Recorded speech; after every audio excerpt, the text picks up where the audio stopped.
Alors, puisque il est rationnel, puisqu'il est rationnel, ok, puisqu'il est rationnel, donc il va chercher, donc il va chercher une solution, il va chercher à compenser ou à éviter, si vous voulez, donc éviter, pardon, à éviter cette perte. Parce qu'un agent économique rationnel n'accepte jamais une perte, d'accord? Donc, à éviter cette perte, comment il va l'éviter? Ben, il va compenser la baisse de Y par une augmentation de la consommation de X. Et donc, c'est pour ça qu'il va passer du point B au point C. Et effectivement, quand on passe du point B au point C, donc, effectivement, on augmente la consommation de X, car on a XB qui est inférieur à XC. Okay? Donc là, le consommateur, c'est ça sa solution. Pour rattraper la perte, compenser la perte, il va augmenter la consommation donc, du bien X. Donc, du coup, le consommateur revient à la enfin, on va dire à la courbe d'indifférence initiale et garde son niveau d'utilité inchangé. Et garde son niveau d'utilité inchangé. Voilà un petit peu la logique hein, donc derrière. Hein.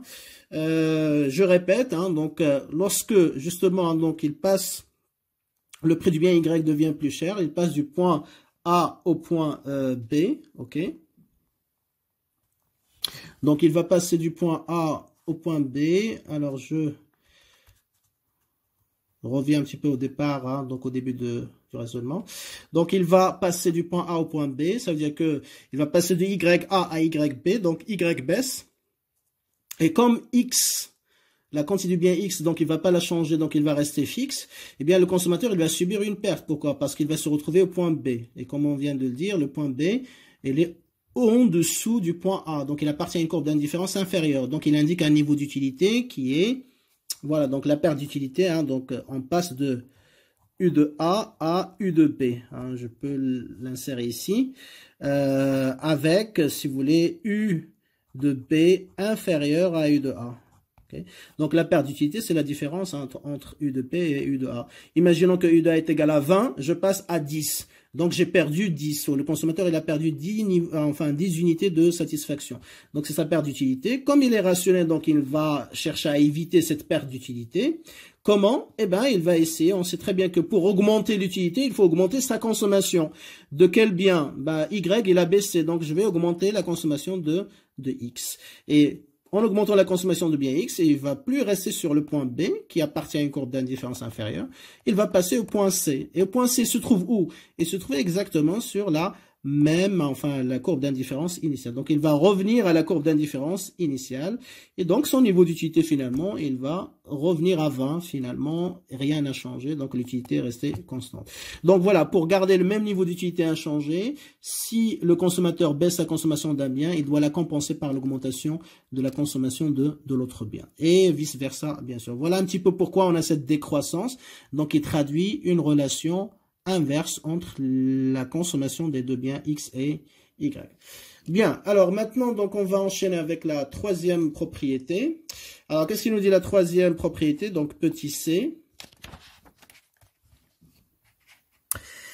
Alors, petit c. Donc, la troisième, il nous dit en fait que les courbes d'indifférence, ok, sont non séquentes. Non séquentes. Alors, non séquent, ça veut dire, en fait, qu'ils ne se coupent jamais, ou qu'ils ne doivent pas se couper. Qu'ils ne doivent jamais se couper. Qu'ils ne doivent pas se couper. OK? Sinon, bah, bien sûr, il va y avoir un problème de rationalité. C'est-à-dire qu'on va enfreindre, on ne va pas respecter ce qu'on appelle l'axiome de transitivité, vous vous rappelez de ça? Donc l'axiome de transitivité, il est très important pour la rationalité. Dans ce cas-là, il ne sera pas respecté. C'est la raison pour laquelle, effectivement, donc on dit que les courbes d'indifférence n'ont pas de point d'intersection, d'accord? Donc ça veut dire non séquentes, ils n'ont pas de point d'intersection. Et donc forcément, s'ils n'ont pas de point d'intersection en général, donc ça veut dire qu'ils sont parallèles. Et ça c'est très important lorsqu'on va les dessiner.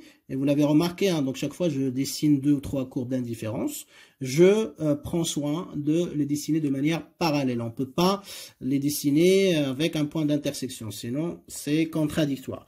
Alors, signification, donc cela signifie que les courbes d'indifférence n'ont pas de point d'intersection. N'ont pas de point d'intersection. Ce qui implique bien sûr qu'ils sont parallèles. Ils sont parallèles. Et donc on doit respecter ça lorsqu'on va dessiner plusieurs courbes d'indifférence en même temps. Okay? Surtout lorsqu'on trace la carte, ce qu'on appelle la carte d'indifférence. Okay? Très bien. Donc, les courbes d'indifférence n'ont pas de point d'intersection. Absence de point d'intersection, ça veut dire qu'ils sont toujours pas parallèles. Alors maintenant, pourquoi? Donc on va faire la démonstration. Pourquoi? Justement, on a cette propriété. Okay? Très bien. Donc pourquoi?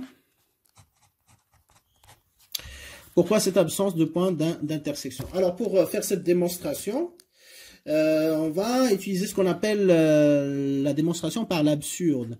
Donc ça veut dire quoi? Ça veut dire que je cherche par exemple à démontrer quelque chose, donc je vais supposer le contraire de cette quelque chose et je vais voir effectivement est-ce que c'est logique ou est-ce que c'est pas logique. Donc si c'est logique, ce que j'ai supposé comme contraire, donc c'est la véritable proposition, c'est la vérité. Si au contraire, ce que j'ai supposé, ça aboutit à des contradictions, donc ce que j'ai supposé, elle est faux. Et donc, je vais l'éliminer. Donc, de manière générale, hein, donc si je cherche à démontrer la proposition A, je vais l'appeler A, c'est-à-dire là, il n'y a pas de point d'intersection, je vais supposer l'inverse. Donc, je vais travailler avec la proposition inverse, c'est-à-dire qu'il existe un point d'intersection. Je vais l'appeler la proposition B. Si B, elle est vraie, il conduit à des résultats logiques, dans ce cas-là, c'est B qui est correct. Et donc, A, elle est fausse. Au contraire, si je trouve que B, que j'ai supposé, hein, donc c'est une hypothèse de ma part, elle est fausse ou il conduit à des contradictions, dans ce cas-là, donc P, elle est fausse, et c'est A qui est mon objectif, que je cherche à démontrer, qui est vrai. Et donc, à ce moment-là, bien évidemment, donc, je vais démontrer ce qu'il fallait démontrer dès le départ, d'accord? Donc voilà, on va faire ça. Alors, la proposition A, donc, absence de point d'intersection.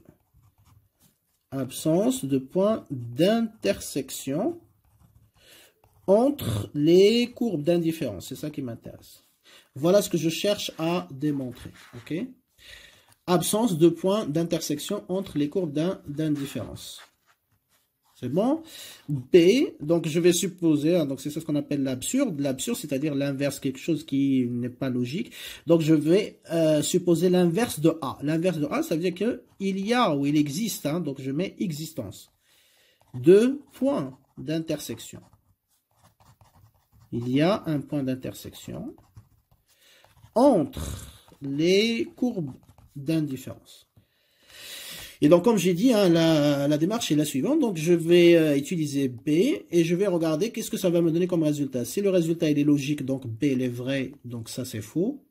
Si ce que j'obtiens avec B n'est pas logique, contradictoire, donc B il est faux et donc c'est A qui est vrai. Donc, nous, notre objectif c'est de démontrer que A est vrai. Pour démontrer que A est vrai, donc je dois démontrer que B conduit à des contradictions, ou B est faux. Très bien. Alors, pour démontrer que B est faux, donc je vais dessiner ça graphiquement, n'est-ce pas? Donc, imaginons que j'ai X, là, Y. J'ai une première courbe d'indifférence, je vais l'appeler CI0. CI0 représente U0 qui est égal à 10, par exemple. Et j'ai une autre courbe d'indifférence, ok, qui coupe la première, on va l'appeler CI1. Avec U1 qui est égal à 20, n'est-ce pas? Et ils ont un point d'intersection qu'on va appeler le point A, d'accord? Voilà, c'est ce que signifie cette proposition B, d'accord? Donc, je vais prendre deux autres points B et C. B appartient à CI1 et C appartient à CI0, ok? Donc, si je suppose B est vrai, c'est-à-dire qu'ils ont un point d'intersection, les deux courbes d'indifférence. Est-ce que c'est logique ou pas? D'accord, c'est ça, hein, donc notre travail. Donc avec cette proposition, on va voir qu'est-ce que ça donne. Est-ce que c'est logique ou pas? Alors, est-ce que c'est logique d'avoir ces trois paniers A et B, C? Est-ce que c'est normal? Est-ce qu'il n'y a pas quelque chose qui cloche? Alors, qu'est-ce que je remarque? Je remarque que A appartient aux deux. D'accord? A appartient à CI0.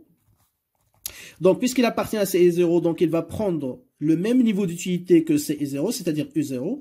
Donc, U de A est égal à quoi? Ben, est égal à U0, c'est-à-dire est égal à 10. Mais en même temps, puisque c'est un point d'intersection, donc il appartient aussi à l'autre courbe d'indifférence, c'est-à-dire CI1.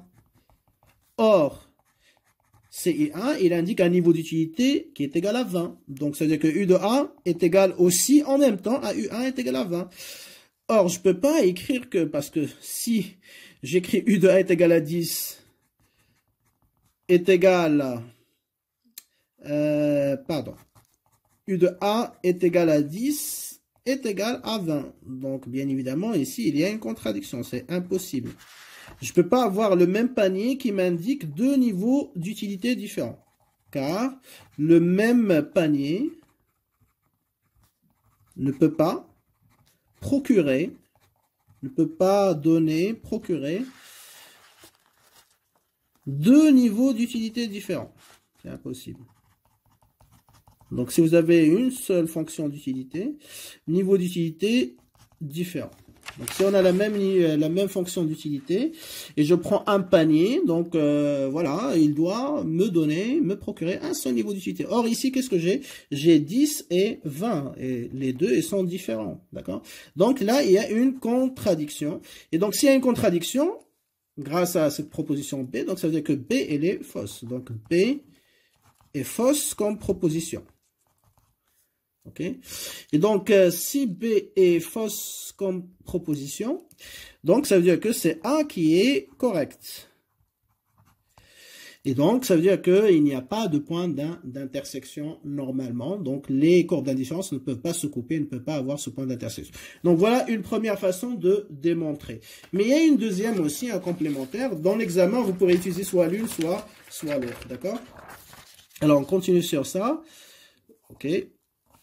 Alors, on remarque aussi que A et B, d'accord, A et B, il appartient à la courbe d'indifférence CI1. Donc, je remets donc le dessin, elle est là.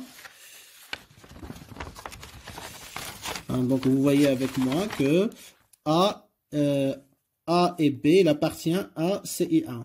Et A et C, il appartient à CI0. Donc, puisque A et B, il appartient à la même courbe d'indifférence, donc le consommateur, il est indifférent entre A et B. Donc, si on vous demande le classement, A est indifférent à B. De la même manière, A et C, il appartient à CI0, donc la même courbe d'indifférence. Donc, A, le consommateur, il est indifférent entre A et C. Très bien. Donc, on va écrire ça. Donc, A appartient à C1, ce qui implique que A est indifférent à B, il appartient à la même courbe d'indifférence. Et A et C appartient à CI0. Donc, la même courbe d'indifférence, toujours, CI0. Donc, A est indifférent à C. Donc, par transitivité, donc si on applique la transitivité, rappelez-vous de cette propriété, on devrait obtenir quoi? Donc, si la transitivité est respectée, on devrait obtenir A est indifférent entre B, A indifférent à C. Donc, B est indifférent à C. Or, on a B, bien sûr, qui est préféré à C. Ça veut dire quoi? Ça veut dire en fait que la transitivité n'est pas respectée. Et si la transitivité n'est pas respectée, donc ça veut dire que la rationalité n'est pas respectée. Or, le consommateur, on a dit qu'il fait toujours un classement, un choix rationnel. Donc, ça veut dire quoi? Ça veut dire que si, B, on adopte B, ça veut dire qu'il y a un point d'intersection, on ne va pas respecter la transitivité, on ne va pas respecter la rationalité.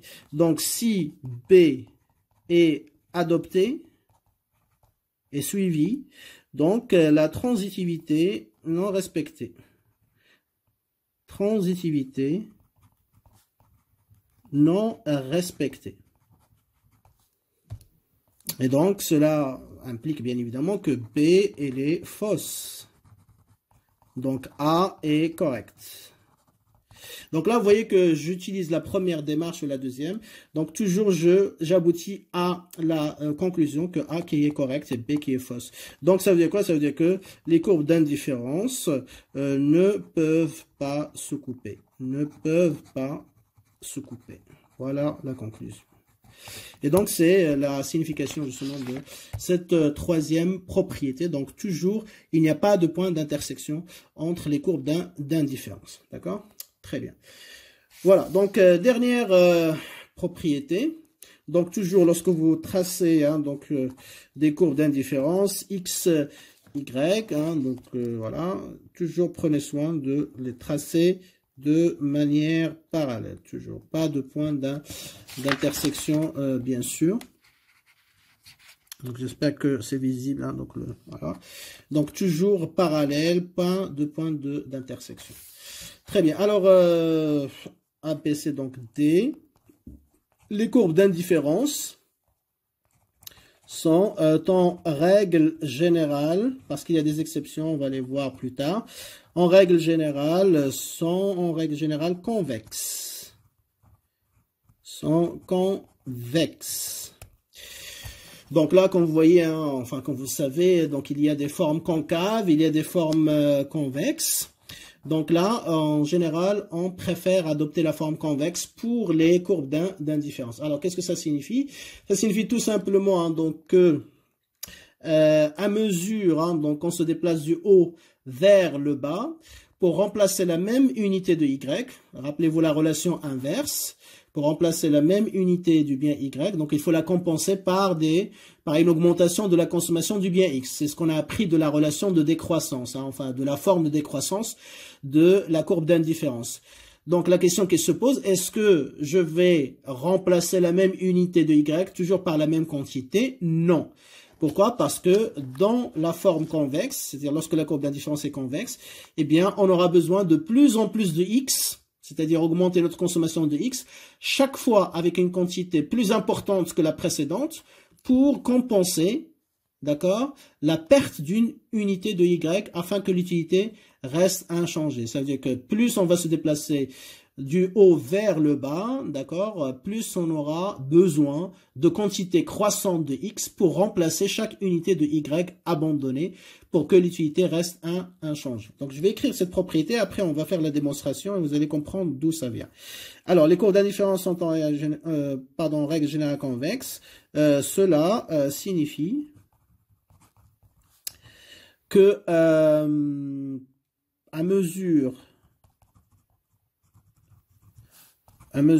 que le consommateur se déplace du haut vers le bas, sur la même, hein, donc bien sûr, courbe d'indifférence, sur la même courbe d'indifférence, eh bien, il aura besoin, d'accord, il aura besoin de quantité croissance, je mets juste la flèche, de x pour compenser, d'accord, pour compenser des quantités croissantes de x, pour compenser, remplacer, si vous voulez, hein, donc c'est la même chose, d'accord, chaque unité abandonnée de y ou en moins. Hein. Donc, chaque fois que j'ai une unité de y en moins, je vais la remplacer, je vais la compenser par des quantités croissantes de x. Quantité abandonnée de y afin de garder son utilité inchangée. C'est-à-dire l'utilité est constante. Et quand je dis l'utilité rester inchangée, ça veut dire aussi rester sur la même courbe d'indifférence. D'accord? Alors, on va utiliser un graphique, hein, donc pour terminer sur ces propriétés. OK. Alors, je vais choisir une forme convexe. Convexe, ça veut dire quoi? Ça veut dire que, vous voyez, hein, donc la petite bosse ici, elle est tournée vers le bas, vers l'origine. OK. Alors que concave, c'est l'inverse. Donc, la bosse est tournée vers le haut. OK. Très bien. D'accord, donc je vais prendre quelques points, hein, quelques paniers. A. Alors, je vais essayer de faire attention pour... J'espère que c'est visible le graphique, comme ça, très bien. Donc, chaque fois que je vais descendre en bas, je vais descendre d'1 centimètre. C'est-à-dire, je vais baisser la quantité du bien Y d'une unité. Je vais abandonner à chaque fois, ou le consommateur va abandonner une unité. Et on va voir combien il faut de X pour compenser ou remplacer cette unité de Y en moins, pour que on garde l'utilité inchangée. C'est-à-dire, on reste sur la même courbe d'indifférence. On ne va pas tomber dans une ou sur une courbe d'indifférence inférieure. Très bien. Alors, 1 cm, c'est là, par exemple. OK. Donc là, c'est le point B. Très bien. Ensuite, une unité de Y en moins, 1 cm, si vous voulez. Je descends d'1 cm. Donc, c'est pareil, 1 cm. Donc, je vais atterrir là. Voilà. Je me contente de ces 4 points. C'est suffisant pour ma démonstration. Et donc là, bien sûr, hein, donc je vais faire la projection sur l'axe des abscisses pour avoir les quantités de biens X et Y contenus dans les différents paniers. Ici, je vais avoir, bien sûr, XB. Là, je vais avoir XC. Et là, je vais avoir XD. Okay. De la même manière, je fais la projection sur l'axe des ordonnées pour avoir les quantités de biens Y dans chaque panier. Donc ici, YB, vous voyez, hein, donc c'est la même quantité. En moins, toujours, je descends de moins. Par exemple, ici, c'est 5. Là, ça va être 4. Là, ça va être 3. Là, ça va être 2, etc. YT. Très bien. Alors, ce qui m'intéresse ici, c'est la variation donc de X et de Y. Alors, on a supposé que, bien sûr, chaque fois, donc on baisse Y de une unité, n'est-ce pas? Donc, ça veut dire quoi? Ça veut dire que delta Y, la variation, donc valeur finalement valeur initiale, c'est toujours égal à moins 1. On baisse d'une unité. OK?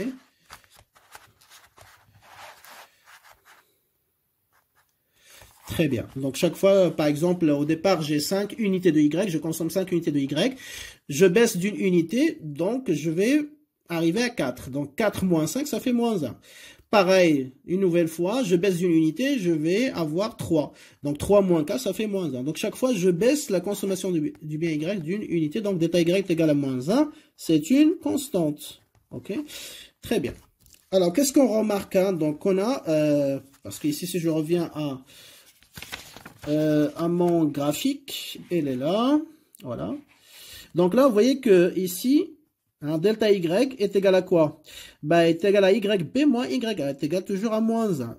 Hein, donc, je vais l'appeler delta Y1.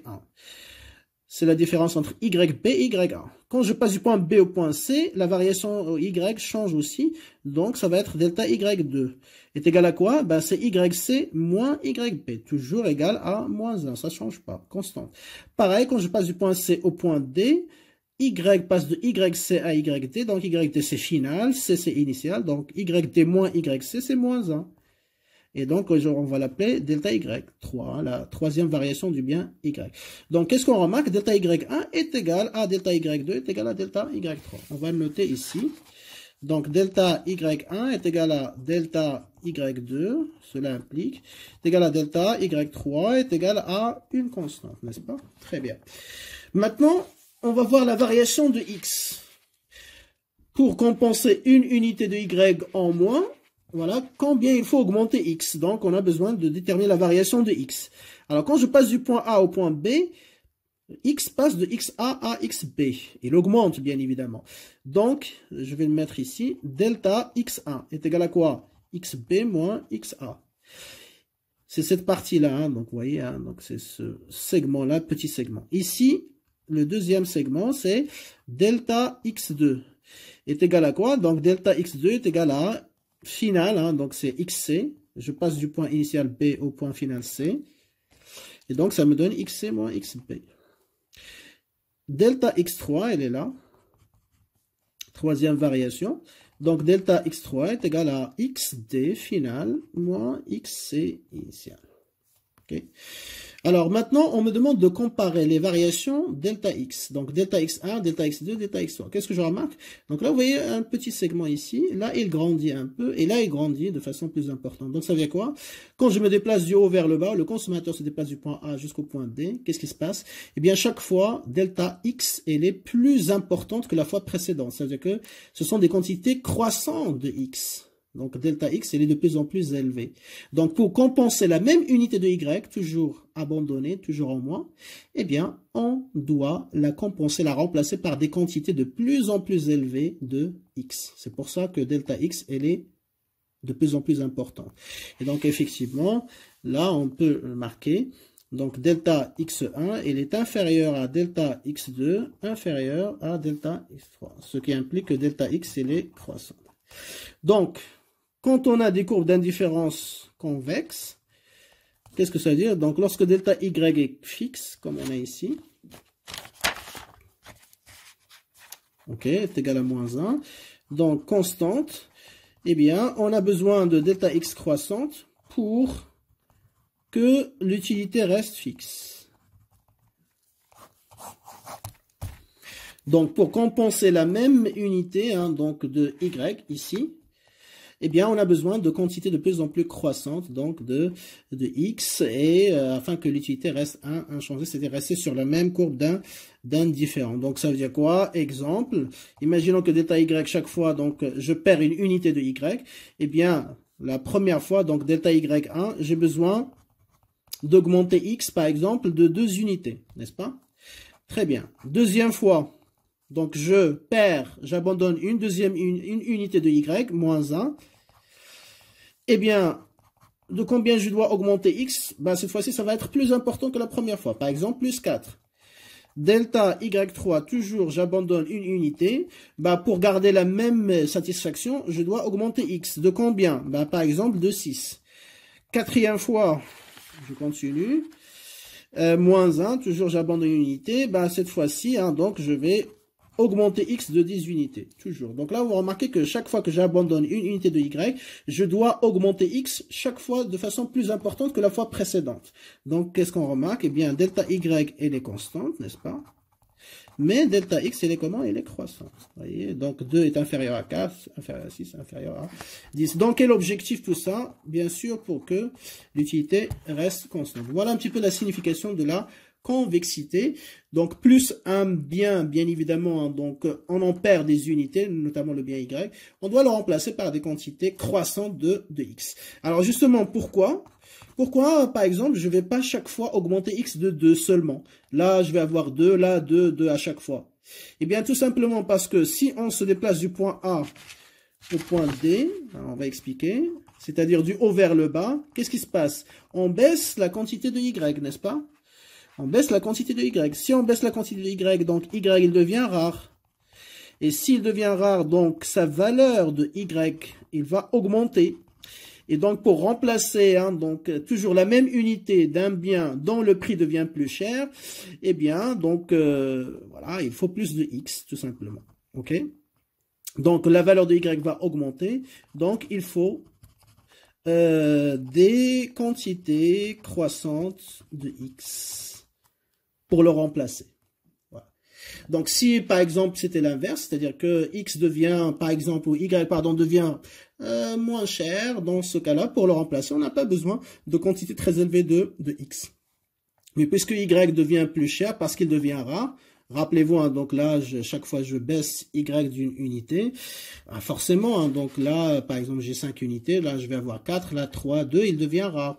Donc, son prix sur le marché devient très cher. Et donc, pour remplacer toujours quelque chose qui devient de plus en plus cher, ben, il nous faudrait des quantités plus importantes, bien sûr, de l'autre bien, c'est-à-dire ici, le bien X. Donc, c'est toujours la relation inverse, vous voyez, entre la quantité et la valeur d'un bien, la loi de l'utilité marginale décroissante, qui explique cette convexité ou cette propriété, d'accord? Donc, retenez bien, donc, les courbes d'indifférence sont convexes. Pourquoi? Parce que pour remplacer un bien qui devient de plus en plus rare, on a besoin de plus en plus de l'autre bien pour que l'utilité reste inchangée. Très bien, donc ça c'est valable hein, donc pour l'ensemble des biens. On va voir que c'est pas toutes les courbes d'indifférence qui sont toujours convexes, donc il y a quelques exceptions, mais on va traiter ça plus tard bien sûr.